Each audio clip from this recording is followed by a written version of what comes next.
दोस्तों, आज real estate sector की नजरें बेसब्री से बजट 2026 पर टिकी है। घर खरीदना और बनाना आज किसी के लिए भी बड़ी चुनौती बन चुका है।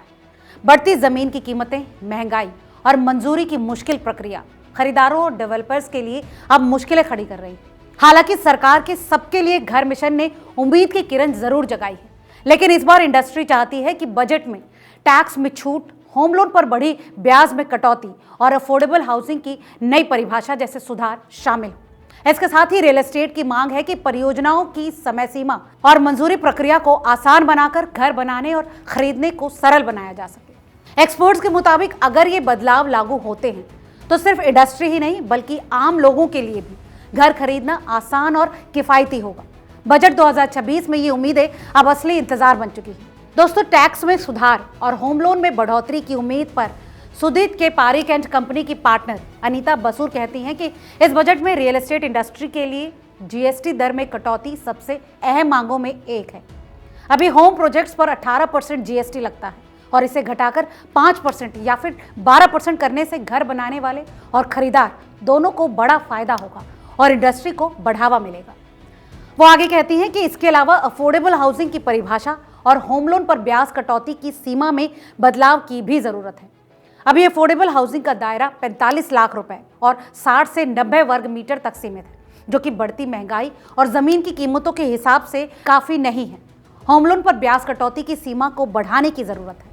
पहली बार घर खरीदने वालों को ब्याज सब्सिडी देना भी इंडस्ट्री को मजबूती देगा और अफोर्डेबल हाउसिंग को बढ़ावा देगा। अनीता के अनुसार रियल एस्टेट सेक्टर का बड़ा झंझट है कैपिटल गेन, री इन्वेस्टमेंट और प्रोजेक्ट पूरा करने का समय। अभी घरों या फिर प्रोजेक्ट खत्म करने के लिए सिर्फ 3 साल मिलते हैं, जो कि अक्सर पर्याप्त नहीं होते। उनका मानना है कि इसे बढ़ाकर कम से कम 5 साल कर देना चाहिए ताकि डेवलपर्स आराम से और अच्छे तरीके से घर बना सकें। इसके अलावा डेवलपर्स को अक्सर प्रोजेक्ट्स के लिए जरूरी मंजूरी और क्लियरेंस मिलने में बेहद झंझट झेलना पड़ता है। इनका मानना है कि सरकार वन स्टॉप शॉप जैसे व्यवस्थाएं बनाए जैसे स्टार्टअप्स के लिए होती हैं। उनका मानना है कि इससे सभी मंजूरी एक ही जगह मिलेंगी, काम जल्दी होगा और निवेशकों का भरोसा भी बढ़ेगा। रियल एस्टेट इंडस्ट्री के तमाम एक्सपर्ट्स का मानना है कि ये सुधार केवल इंडस्ट्री को मजबूती ही नहीं देंगे बल्कि आम लोगों के लिए घर खरीदना और भी आसान बनाएंगे। बजट 2026 में अगर ये बदलाव शामिल किए जाते हैं तो सबके लिए घर का सपना और करीब होगा। दोस्तों, इस बारे में महिलाओं की भागीदारी और आर्थिक मदद पर भी जोर दिया गया है। दरअसल सरकार इस पहल के तहत परिवार की महिलाओं को घर का मालिक या सह मालिक बनने पर प्रोत्साहित कर रही है। इसके लिए आर्थिक सहायता और सब्सिडी जैसे कदम भी उठाए जा रहे हैं। एक्सपर्ट्स का मानना है कि बजट 2026 में इन सब्सिडी योजनाओं को और ज्यादा विस्तार मिल सकता है ताकि समाज के हर वर्ग तक पक्के घर की पहुंच बन सके।